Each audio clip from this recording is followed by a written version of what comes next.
This is KTVO's Good Morning Heartland.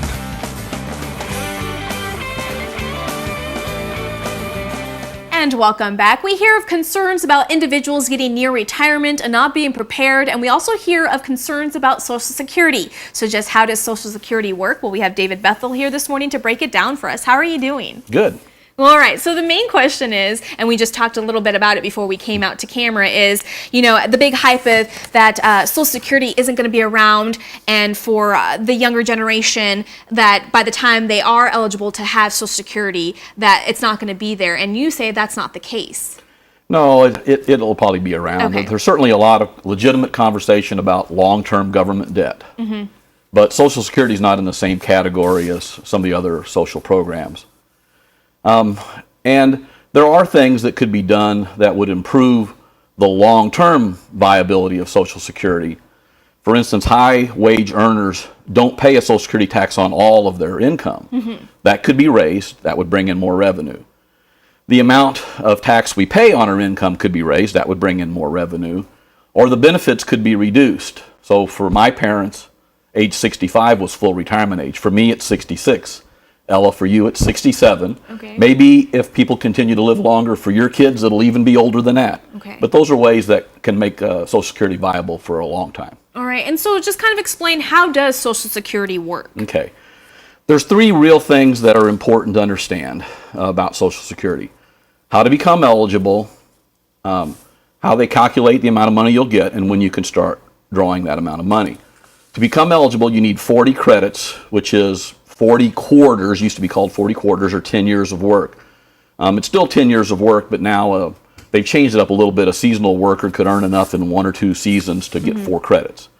The amount of money that you're eligible for is based on how much you earn. The more you earn, the larger your benefit will be.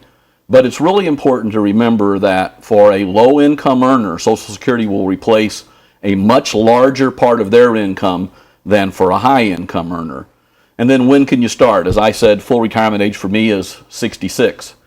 But I could start as early as 62. If I do, I'm going to take a 25% discount. I could also wait longer than 66.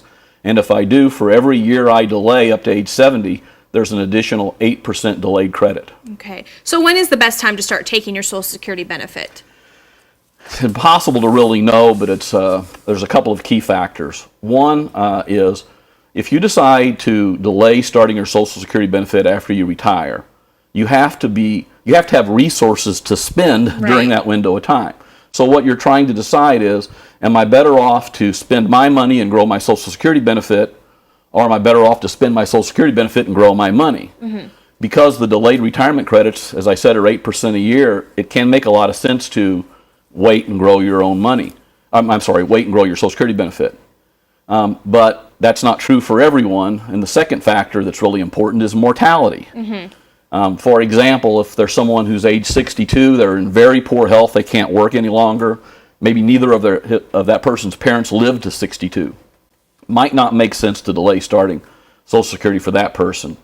And there is a thing called a break-even analysis. And a break-even analysis means that if you decide to delay, you're saying, I'll take fewer checks, but they'll all be bigger. Mm-hmm. Well, it takes 9 to 10 years for those fewer, bigger checks to make up for the money that you left on the table the first time. All right, so now let's talk about married couples. What should they consider? There are a couple of really valuable strategies for married couples. First of all, there is a survivor benefit. That means that the survivor of a couple has the option of keeping their own benefit or taking the benefit of their deceased spouse. Mm-hmm. So a strategy for that, suppose my wife and I are the same age, and we had about the same earnings, we're going to have about the same Social Security benefit, but I suspect she'll live longer. Mm-hmm. I could delay my Social Security benefit from 66 to 70, growing my benefit, and then if she does live longer, she has the option of switching to mine, which would be much larger. Mm-hmm. A second strategy is called a switch strategy, and that allows one to draw a benefit on their spouse's earnings while letting their own benefit grow. Mm-hmm. So back to that same example, if my wife and I are the same age, same Social Security income, same benefit, when we both reach full retirement age, 66, I don't have to take zero and let mine grow. I can file a restricted application, draw 50% of my wife's benefit for that 4-year window while I'm letting mine grow. Interesting. Well, we know that all this can be very confusing, and I'm sure a lot of people have questions. What are some outlets that they can turn to, our viewers, to get more information about this?